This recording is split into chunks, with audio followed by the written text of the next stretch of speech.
नमस्कार दोस्तों, स्वागत है आपका हमारे यूट्यूब चैनल एकेसीसी नॉलेज पॉइंट पर। दोस्तों, जैसा कि आप सभी को पता है कि उत्तर प्रदेश में राज्य ग्रामीण आजीविका मिशन के तहत भर्ती का विज्ञापन जारी किया गया था, जो कि 2 स्तर पर होनी है, पहला जिला स्तर और दूसरा ब्लॉक स्तर।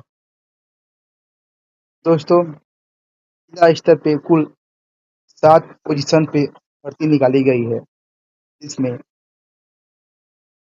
सब पदों की संख्या अलग-अलग है।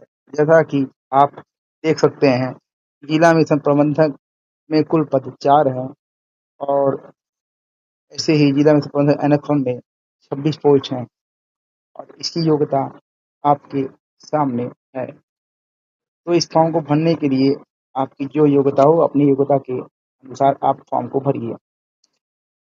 दोस्तों, यह वीडियो बनाने में हमें काफ़ी मेहनत और समय लगा, तो वीडियो को अंत तक देखिए, स्किप ना करिएगा। तो चलिए आते हैं अब पोजीशन और उसके पदों की संख्या पर। जैसे कि आप देख सकते हैं, जिला में से प्रबंधक कुल 4 पद हैं।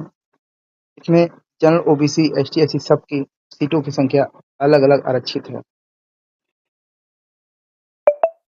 और सबकी योग्यता अलग-अलग है। अब अपनी योग्यता के अकॉर्डिंग इस फॉर्म को भर सकते हैं।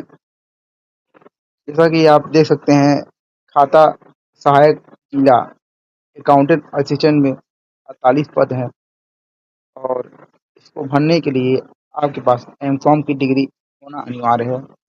डाटा एंट्री ऑपरेटर सह एमआईएस सहायक जिला में, इसको भरने के लिए आपके पास किसी मान्यता प्राप्त संस्था या विश्वविद्यालय से स्नातक की डिग्री होनी चाहिए और साथ ही साथ ट्रिपल सी का कोर्स होना अनिवार्य है और आपको हिंदी, इंग्लिश टाइपिंग में दक्षता आना चाहिए। जैसा कि मैंने कहा, यह वैकेंसी 2 स्तर पर होनी है, पहला जिला स्तर और दूसरा ब्लॉक स्तर। जिला स्तर का तो हमने आपको बता दिया कि 7 पोजीशन है और पदों की संख्या क्या-क्या है, उसकी क्या योग्यता है। आप आइए ब्लॉक स्तर पर।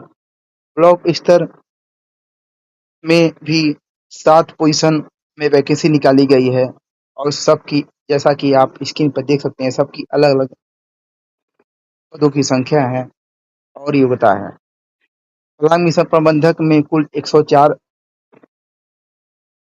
पद है, जो कि जनरल की 20% है और ईडब्ल्यूएस की 40 सीट है, ओबीसी की 20 सीट है, एससी की 7 सीट और एसटी की 13 सीट।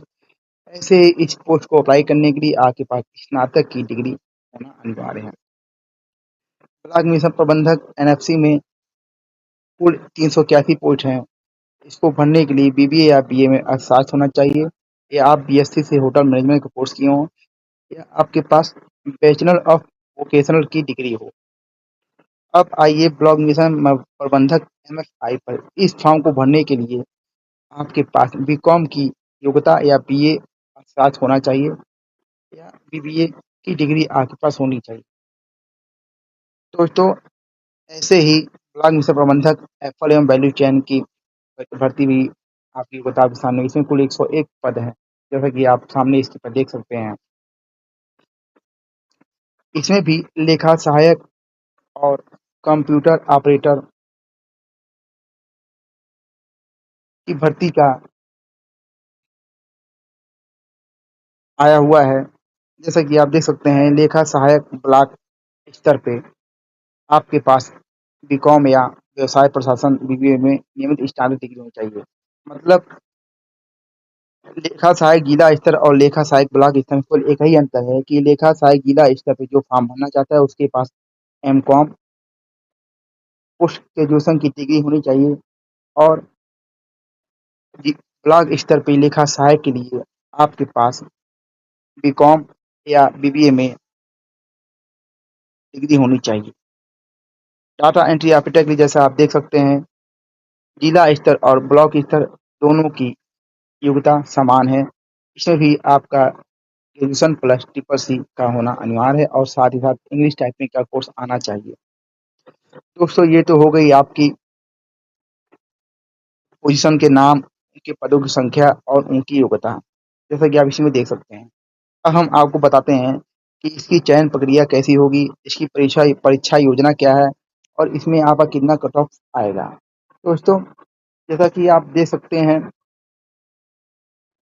सामने लिखा हुआ है कि इसकी चयन प्रक्रिया 3 स्तरीय प्रणाली के माध्यम से की जाएगी। इसका पहला स्टेप होगा प्रारंभिक सेवायोजन पोर्टल स्क्रीनिंग। इसका मतलब आपने जो फॉर्म अप्लाई किया है, उसमें आपकी क्या योग्यता है, क्या-क्या आपने दर्शाया है, सभी की कंप्यूटर से जाँच की जाएगी। उसके बाद आपको शॉर्टलिस्ट किया जाएगा। दूसरा ऑप्शन है कंप्यूटर आधारित परीक्षा। इसमें शॉर्टलिस्ट किए गए अभ्यर्थियों की परीक्षा होगी, जो 120 मिनट की होगी, कुल 100 प्रश्नों का होगा और सभी प्रश्नों के अंक समान हों। अब आते हैं कि परीक्षा में किस तरह के प्रश्न आएँगे। दोस्तों, परीक्षा के प्रश्न पत्रों को 2 भागों में बाँटा गया है। पहला भाग सामान्य विषय, जिसमें आपसे तार्किक क्षमता, विश्लेषणात्मक गणित, कंप्यूटर दक्षता एवं साक्षरता, शासन प्रशासन संबंधित सामान्य ज्ञान का मूल्यांकन से संबंधित प्रश्न पूछे जाएंगे। दूसरे प्रश्न पत्र में आपसे आप जिस पद के लिए अप्लाई करें, उस पद से संबंधित तकनीकी विषय के मूल्यांकन के बारे में पूछा जाएगा। ये तो हो गई परीक्षा की कि कितने प्रश्न आएंगे, कितने अंकों की होगी, ये सब। अब आते हैं कि क्वालीफाई करने के लिए आपके पास न्यूनतम कितने अंक होने चाहिए। जैसा कि आप देख सकते हैं, यह परीक्षा मेरिट सूची के आधार पे होगी। दोस्तों, जनरल और सामान्य के लिए 100 अंकों की परीक्षा में कुल 50 अंक पाना जरूरी है। भाग 1 में 50 से 25 अंक लाना है और भाग 2 में 50 से 25 अंक लाना है। ठीक वैसे ही क्रम संख्या 2 में आप देखेंगे कि लिखा हुआ है कि आर्थिक रूप से पिछड़ा वर्ग ओबीसी या एसटी/एससी के लिए 50 में से 22.5 अंक लाना अनिवार्य है भाग 1 में, और भाग 2 में भी उतना ही अंक लाना है। मतलब भाग 1 और भाग दोनों को मिलाकर ओबीसी, ईडब्ल्यूएस और एसटी/एससी के लिए कुल 45 अंक लाना अनिवार्य है, 100 में से 45 अंक। दोस्तों, ये तो हो गया योग्यता की बात। अब आप सोच रहे होंगे कि परीक्षा होगी तो परीक्षा में क्या-क्या आएगा, इसका क्या सिलेबस है। दोस्तों, हम आपके लिए परीक्षा की संपूर्ण सिलेबस की परीक्षा में क्या-क्या, किससे संबंधित क्या पूछा जाएगा, हम आपके लिए सब कुछ इस वीडियो में लाए हैं। इसलिए वीडियो को अंत तक देखते रहिए।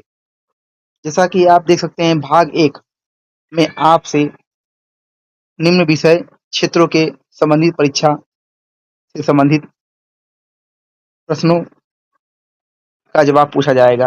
पहला समसामयिक घटना एवं सामान्य जागरूकता, दूसरा उत्तर प्रदेश विशेष ज्ञान, तीसरा ग्रामीण विकास एवं शासन, चौथा सरकारी कल्याणकारी योजनाएं, पांचवा तार्किक क्षमता, छठवां सांख्यिकी योग्यता, सातवां कंप्यूटर के मूल सिद्धांत, आठवां डिजिटल शासन एवं वित्तीय प्रणालियां। ये तो हो गए भाग 1 के प्रश्न पत्र की। इसमें इसी में से आपका भाग 1 का प्रश्न पत्र आएगा। अब भाग 2 में आपसे क्या-क्या पूछा जाएगा, आइए भाग 2 में आते हैं।